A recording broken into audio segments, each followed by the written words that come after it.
বেগম খালেদা জিয়া বললেন, ভাইয়াকে দেখে রেখো। এই মানুষটার কাছে আমাদের অশেষ ঋণ। এই পরিবারের কাছে আমাদের যে ঋণ, তা কোনোদিন শোধ হবার নয়। তিনি ও তার পরিবার জীবনভর শুধু দিয়েই গেছেন এই জাতিকে। 1971 ঘুমন্ত জাতিকে স্বাধীনতার যুদ্ধের ঘোষণায় জাগিয়েছিলেন জিয়াউর রহমান। এরপর 75 ভেঙে পড়া রাষ্ট্র ব্যবস্থাকে গড়ে তুলেছিলেন তিলে তিলে, অর্থনীতিকে দিয়েছিলেন গতি। স্বামীর মৃত্যুর পর গণতন্ত্রহীন দেশে শুরু হয় তার নতুন লড়াই। পথে পথে রাজপথে তিলে তিলে গড়ে তোলেন সংগ্রাম, এনে দেন গণতন্ত্র।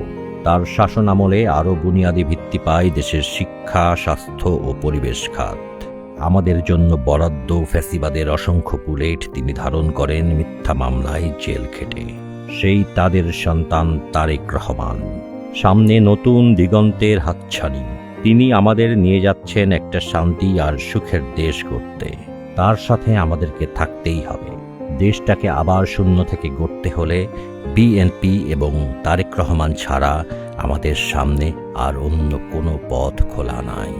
দুর্গমগিরি কান্তার মরু দুস্তর পারাবার হে, লঙ্ঘিতে হবে রাত্রি নিশীথে যাত্রীরা হুঁশিয়ার। আমরা সবাই হুঁশিয়ার। বেগম খালেদা জিয়া এবং জিয়াউর রহমানের সন্তান তারেক রহমানের হাত ধরে আমরা দেশটাকে আবার গড়ে তুলব।